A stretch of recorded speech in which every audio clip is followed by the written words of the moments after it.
नववर्ष 2024 और नए डीपीआर मनदीप बराड़, इन दोनों को बधाई।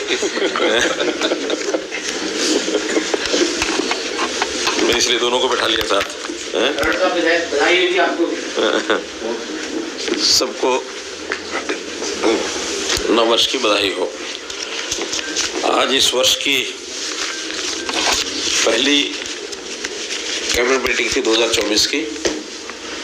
तो इस कैबिनेट मीटिंग में कुल 17 एजेंडाज थे, जिसमें से चर्चा करने के बाद 2 एजेंडाज ऐसे थे जिसमें छोटी मोटी कमी पाई गई, तो उसको अगली मीटिंग के लिए रेफर किया है। 15 के ऊपर चर्चा करके उनको पास किया है। मुख्य रूप से उसमें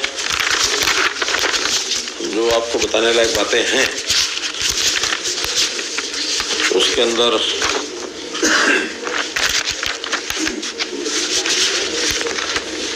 फॉरेस्ट डिपार्टमेंट का एक एजेंडा था, जिसके अंदर चीफ वाइल्ड लाइफ वार्डन एक पोस्ट रहती है। उसमें यह था कि पहले डायरेक्ट आईएफएस भी लग सकते थे और नीचे से एचएफएस को प्रमोट करके भी लाते थे, लेकिन गवर्नमेंट ऑफ इंडिया के वहाँ से ही जो फॉरेस्ट डिपार्टमेंट है उन्होंने जो परिवर्तन किया, हमने यहाँ भी परिवर्तन उसका कर लिया है कि अब पोस्ट प्रमोशन से नहीं होगी, डायरेक्ट आईएफएस ही उसमें लग सकेगा। तो ये एक विषय जो कुछ नेचर लवर्स हैं, फॉरेस्ट के लोग हैं, उनके लिए मतलब ये हो सकती है। एक विषय वैसे तो उसका निर्णय पहले कर लिया था, आपको बता भी दिया होगा कि फिर भी आज कैबिनेट में फॉर्मली उसको क्लियर किया गया है कि ग्रामीण परिवारों के जो बिजली के जो पानी के बिल थे वर्षों से पेंडिंग थे, डिफ़ॉल्ट अमाउंट काफ़ी बड़ी हो गई थी और 2013-14 में कभी टैंकियाँ बांटी गई थी। उन टैंकियों के हिसाब से उसी समय लागू किया था कि 20 रुपये महीना उनका पानी का बिल रहेगा। टैंकी लगने के बाद लोगों ने टैंकियाँ ले ली, पानी के बिल मुझे नहीं लगता कभी इशू भी हुए होंगे।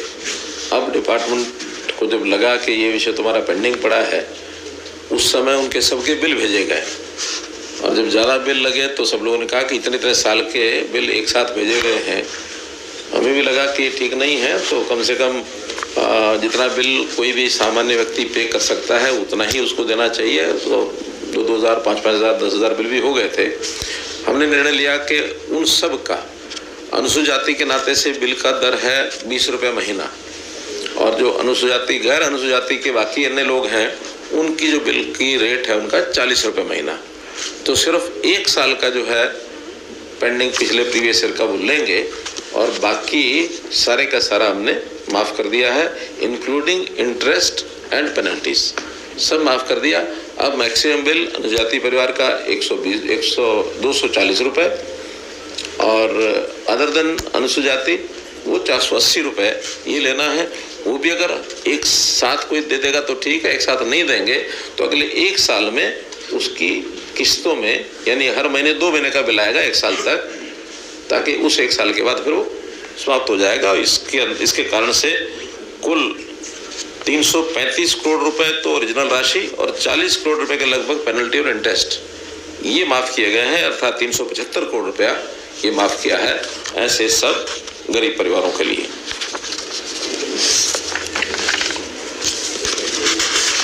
फिर इको टूरिज्म, हरियाणा में टूरिज्म को बढ़ावा दिया जाए, इसके लिए बहुत समय से हम प्रयत्न कर रहे हैं। खास करके जब हमने देखा कि टूरिज्म डिपार्टमेंट के नाते से चाहे वो मोरनी में टिकरताल है या फिर गुड़गांव में दमदमा है अथवा डोसी पहाड़ पर भी एक प्रोजेक्ट जो है वो क्लियर हो गया है रोपवे का, और इस प्रकार के कई छोटे छोटे प्रोजेक्ट्स बढ़ा रहे थे, वो सब टूरिज्म डिपार्टमेंट की ओर से लागू किए गए थे। फॉरेस्ट डिपार्टमेंट को लगा कि कुछ एरिया प्रोटेक्टेड एरिया है या फॉरेस्ट एरिया है, वहाँ टूरिज्म डिपार्टमेंट की पॉलिसी लागू नहीं होती, तो जो फॉरेस्ट एरिया और प्रोटेक्टेड एरिया है वहाँ फॉरेस्ट डिपार्टमेंट ने अब इको टूरिज्म की पॉलिसी ये लागू की है, उसको भी आज क्लियर कर दिया है। खास करके उसमें जैसे स्कूल एजुकेशन के टूर्स हैं या ट्रैकिंग है या अन्य जितने भी नेचुरल होम स्टे पॉलिसी है, नेचर कैंप्स हैं, इको फ्रेंडली अकोमोडेशन है, वाइल्ड लाइफ व्यूइंग है, एडवेंचर स्पोर्ट्स हैं, ट्राइबल इको टूरिज्म है, मेडिकल हेल्थ एक्टिविटीज़ हैं, रिलीजियस कल्चरल इको टूरिज्म है, visitors interpretation centres, conservation, education, ऐसी जो फैसिलिटीज़ हैं ये सब उसमें फॉरेस्ट की ओर से भी लागू होंगी ताकि हरियाणा के अंदर इसको ठीक से लागू किया जा सके। ग्रामीण चौकीदार, इनके लिए वैसे तो कुछ घोषणाएं कर दी थी, हमने लागू कर दी थी, और उसमें मुख्य रूप से उनकी जो मंथली ऑनरेरियम 7,000 रुपये से 11,000 रुपया ये महीने का कर दिया हमने, पहले से लागू हो गया है। यूनिफॉर्म अलाउंस 2,500 रुपये की बजाय 4,000 रुपये पर एनम किया है। Cycle allowance in 5 years, one time in 5 years, ये 3,500 रुपया उनको ई-रुपये का कूपन मिलेगा ताकि वो साइकिल ही खरीद सकें और कुछ ना ले सकें। और डेथ रजिस्ट्रेशन में उनको पहले 300 रुपया प्रति डेथ, गांव में कोई डेथ होती है तो उसका रजिस्ट्रेशन करना होता है, 300 रुपया मिलता था, उसको हमने 400 रुपया प्रति केस ये किया है। और एक चीज़, सेवानिवृत्ति के बाद 65 साल की आयु में उनको सेवानिवृत्ति होती है तो एक मुश्त 2 लाख रुपए की वित्तीय सहायता, मुख्य रूप से ये बिना कैबिनेट के एजेंडे के नहीं आ सकता था, तो ये आज क्लियर कर दिया हमने कि अब रिटायरमेंट के समय 2 लाख रुपया एक मुश्त वित्तीय सहायता ये ग्रामीण चौकीदारों को मिलेगी। सामाजिक सुरक्षा पेंशन, इसी तर्ज पर कुछ दुर्लभ बीमारियां हैं जिसकी संख्या 55 है और जो राष्ट्रीय दुर्लभ रोग नीति ऐसी जो डिजीज है उसमें दर्ज है, वो उन सबको भी परिवार की आय जिसकी 3 लाख रुपया ये इससे कम है उनको उसी रेट पर, जैसे ओल्ड एज पेंशन का रेट होता है 3,000 रुपया पर महीना, ये उनको दी जाएगी। एक विशेष अंतर इसमें यह है कि सामान्यतः जो बाकी वर्गों को 3,000 रुपये महीने की जो पेंशन मिलती है उसमें अन्य कोई पेंशन अगर ले रहा है यानी 3,000 से ज़्यादा तो उसको 3,000 रुपये नहीं मिलती, और 3,000 से कम किसी को मिलती है तो difference between 3,000 and the pension he is getting, वो डिफरेंस उसको दिया जाता है। लेकिन इस केस में ये जो बीमारियां हैं इसमें पहले भी अगर कोई किसी प्रकार की पेंशन ले रहा है उसका इससे कोई संबंध नहीं रहेगा, पहले वाली पेंशन के इन एडिशन टू दैट उसके अतिरिक्त ये 3,000 रुपये महीना ये पेंशन को दी जाएगी।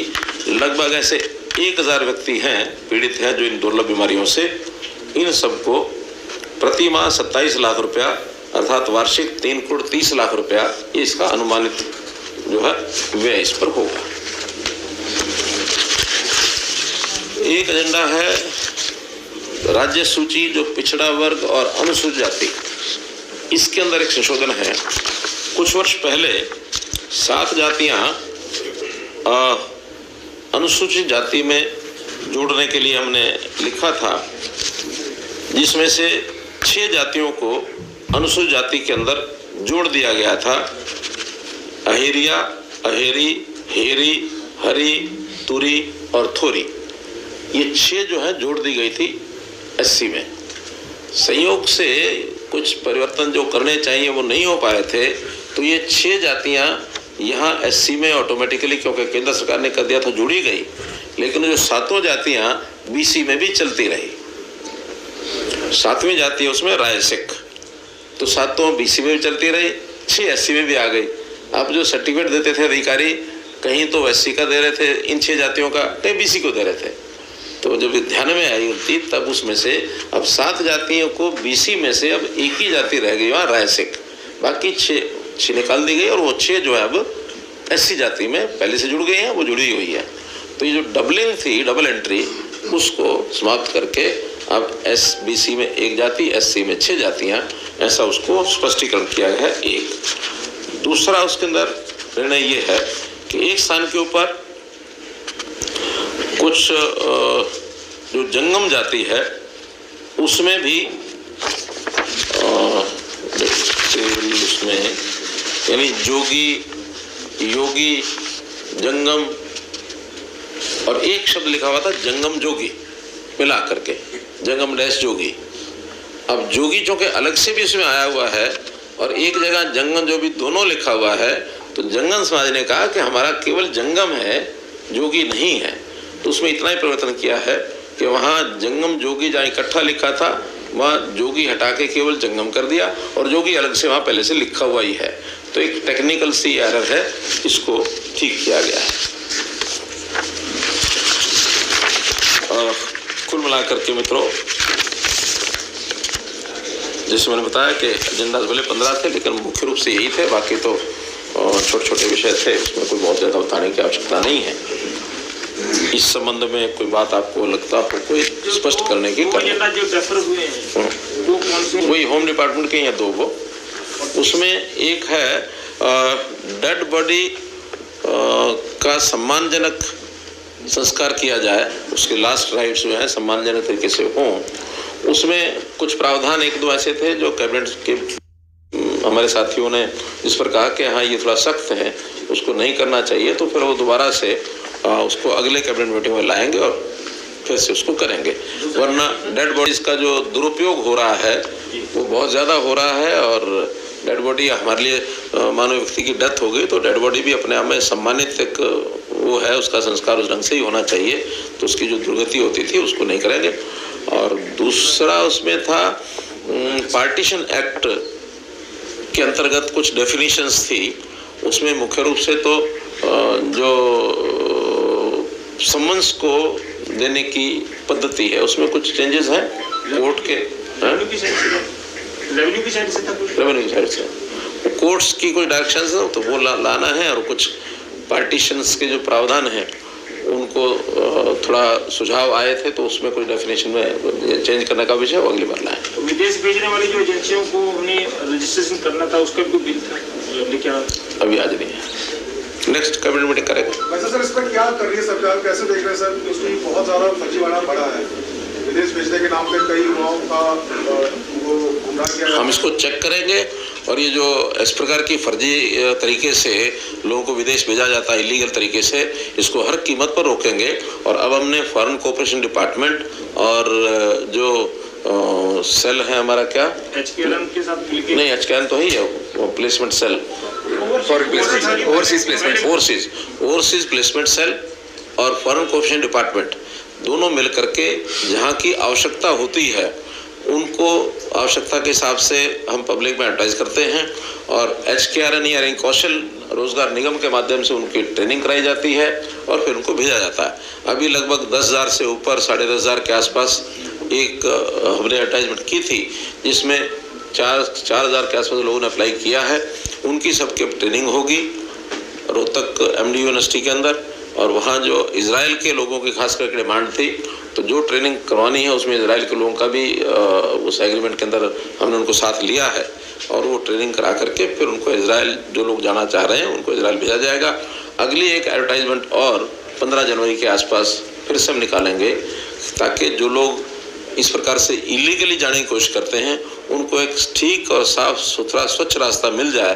विदेश जाना कोई मना नहीं है, और आखिर वहाँ जाकर के नौकरी करें या वहाँ जाकर कोई व्यवसाय करके अपना कोई फॉरेन एक्सचेंज भी कंट्रीब्यूट करते हैं देश के लिए, तो अपने आप उनके परिवार का भी लाभ होता है, इसमें देश का भी लाभ होता है। तो हम इसको मना नहीं करते, हम इसको प्रमोट करते हैं कि विदेश में भी जा कर के इलीगली ना जाए, लीगल तरीके से जाए। तो डिपार्टमेंट ने उसमें पहल की है। सर GST संग्रह में एक बार फिर से हरियाणा है, अच्छी बात है, देखना तो यही है। बजट सेशन है क्योंकि इस बार लोकसभा का चुनाव आना है 5, 7 या 10 मार्च के आसपास लगता है, तो पहले होता है, तो अभी 9 महीने हमारे इस बजट सेशन के इस वर्ष के पूरे हो गए हैं। हमारी जो बजट की अलॉटमेंट थी, घोषणाएं थी, उसमें कितने प्रतिशत हमारा ये कम हो गया? वैसे तो 75 के आसपास होना चाहिए था, पर आपको अगर रिपोर्ट आई होगी ऐसा ना कि लास्ट के महीनों में कुछ एडजस्टमेंट्स होती हैं, 5-7% तो उसमें होती हैं। ये एग्जैक्टली हर महीने उतना ही नहीं होता, थोड़ा कम रहता है। आखिर में 2 महीने 3 महीने 2 महीने क्या मार्च में ही कुछ एडजस्टमेंट होती है, तो कुछ खर्चे उस समय बुक होते हैं। अभी मेरे हिसाब से 67% हमारा 21 दिसंबर तक का उसके अंदर एक आंकड़ा है। 9 दिन दिसंबर के और भी निकले हैं, तो और 2% ज़्यादा हुआ होगा तो 69 हो गया होगा। और मुझे लगता है कि उसमें 8-10% का कई बार अंतर रहता भी है, 5%, 7%, कभी 90 होता है, कभी 91 होता है। एक साल बीच में कभी आया था 108%, वो जितना हमने बजट बनाया था उसके बाद जो सप्लीमेंट्री बजट में और एक्स्ट्रा करने के बाद वो 100% ज़्यादा गया था, वरना ये 100% से नीचे ही रहता है। 90% और 90 के आसपास पहुंचता है तो अच्छी परफॉर्मेंस होती है। कैपिटल एक्सपेंसेस जो सामान्यतः 35% उसमें रहते हैं। बीसी से जो एससी में लाया जाता है कुछ जातियों को, उनका क्या इकोनॉमिक एंड सोसाइटल स्टेटस को भी देखा जाता है? ऐसा कि ये हम तो यहाँ से उसकी एक एससी कमीशन जो स्टेट का है उसकी ओर से जब भी कोई रिकमेंडेशन आती है हम उसको सेंटर के जो एससी कमीशन है उनको भेजते हैं, और सेंटर का एससी कमीशन उनकी सब तरह चीज़ें देख करके उसका सोशल फिर उनका फाइनेंशियल और जो भी उसकी परिस्थिति रहती है उस हिसाब से एससी और खास करके एसटी इन दो वर्गों का निर्णय गवर्नमेंट ऑफ इंडिया करती है। बीसी का निर्णय हम स्वयं करते हैं। बैकवर्ड क्लास कमीशन एक बना हुआ हरियाणा का, तो बैकवर्ड क्लास कमीशन अगर हरियाणा का किसी जाति के बारे में कहते कि इसको बीसी में डालना है, उसमें बीसी ए बीसी बी वो दो वर्ग हैं, जिस वर्ग में डालना होता है तो वहाँ से रिकमेंडेशन आने के बाद फिर भी गवर्नमेंट उस पर विचार करती है कि वास्तव में डालने लायक है कि नहीं। मुख्यमंत्री जी 22 जनवरी को अयोध्या में प्राण प्रतिष्ठा है। तमाम सरकारें जो है इस पल को यादगार बनाने के लिए तमाम घोषणाएं कर रही हैं। जैसे छत्तीसगढ़ ने 22 जनवरी को पूरी तरीके से ड्राई डे घोषित कर दिया है, तो हरियाणा सरकार ने भी कुछ इस तरह की प्लानिंग की है कि इसको यादगार बनाने के लिए कोई घोषणा कर रही हो? देखिए, पहली बात तो ये कोई सरकारी कार्यक्रम नहीं है, सामाजिक कार्यक्रम है। ये अलग बात है कि प्राण प्रतिष्ठा के कार्यक्रम पर प्रधानमंत्री जी स्वयं वहाँ रहने वाले हैं और एक आह्वान किया गया है कि सब लोग इसको खुशी से जो तरीका होता मनाने का, खास करके दीपावली जैसा उत्सव बने, घरों में लोग दीप जलाएं और माहौल ऐसा बने, और बाद में हर एक प्रदेश के लोग अपने अपने हिसाब से वहाँ जाएंगे, वहाँ भीड़ ज़्यादा न हो जाए। तो वहाँ की जो समिति है, प्रबंध समिति, उन्होंने प्रदेशों को प्रारंभ में एक एक दिन का आह्वान किया कि इस एक दिन में ही जो लोग आए उस प्रदेश के तभी आए, और एक महीना 20 दिन बीतने के बाद तो एक नॉर्मल रूटीन में जो इसने जाना वो जाएंगे। हमारे यहाँ से 9 फरवरी को लोग जाने के लिए कहा है कि उस दिन, और हो सकता है उस दिन हम रेलवे डिपार्टमेंट से बात करके स्पेशल ट्रेन की बात करनी होगी तो वो भी करेंगे। एक सवाल है मेरा, अभी हाल ही में देखा होगा कि आपने कुछ गेस्ट टीचर प्रदर्शन कर रहे थे, आपसे मिलने का समय मांग रहे थे और पुलिस ने हल्का बल प्रयोग किया, जरूर रिपोर्ट गए, उनकी एक ही मांग थी कि मुख्यमंत्री से हमारी मुलाकात करिए, हम बात करना चाहते हैं। तो समस्या कहाँ आ रही है और उनकी मांग आप तक नहीं पहुंच पा रही है, या ऐसी वो मांगे पूरी कह रहे हैं जो आप पूरी नहीं कर पा रहे हैं? मतलब है क्या स्थिति, अभी आपके संज्ञान में क्या मामला है? पूरे प्रश्न का आधा उत्तर तो आपने स्वयं दे दिया है ना, मैं भी वही कहना चाह रहा था। तो ये एक पूरा उत्तर बताया जी सर, वही ये एक जो आपने कहा ना दबाव बनाना, तो ये एक अवसर होता है, लोग कोशिश करते हैं दबाव बनाने की, लेकिन हम लोग बड़े सरल तरीके से सबको बता देते हैं कि जो संभव है करना वो जरूर करेंगे, जो संभव नहीं है वो करना ठीक नहीं है। अब ये ठीक बात है कि गेस्ट टीचर्स को पिछले चुनाव यानी 2014 से पहले 10 साल पहले जब एक मांग रखी थी कि हमारी सिक्योरिटी कुछ हो, उस सिक्योरिटी के नाते एक स्पेशल बिल ला करके गेस्ट टीचर को इनकी 58 साल तक की नौकरी ये पक्की कर दी थी। अब उनका कहना है कि रेगुलर किया जाए, रेगुलर करने का प्रावधान अभी कहीं है नहीं, क्योंकि रेगुलेशन पॉलिसी जो 2014 की भी बनी थी, हाई कोर्ट ने उसको रिजेक्ट किया था कि 2014 की पॉलिसी 2011 की माने की थी। 2011 की पॉलिसी के हिसाब से अगर कोई रेगुलर करने की किसी की स्थिति हो, हम पहले भी किए हैं, आगे भी करेंगे, लेकिन 11 के बाद 14 को स्पेशली हाईकोर्ट ने कहा था कि आगे किसी प्रकार की कोई रेगुलेशन पॉलिसी स्टेट नहीं लाएगी, क्योंकि इसको बैक एंट्री माना गया है। रेगुलर भर्ती के नाते हमारा प्रोसेस सारा पहले भी चल रहा है, आज भी चल रहा है। हाँ, उस रेगुलर भर्ती को भी रोकने में एक गैंग लगा हुआ है, उस गैंग के साथ हमारी लड़ाई चल रही है, तो उस गैंग वो न रोक पाए तो हम हर दिन उसके ऊपर विचार करते हैं कि कहीं ऐसी कमी कोई ना रह जाए जिसमें फिर उनको कोर्ट में जा करके और कोई बदमाशी करने का और अवसर मिल जाए।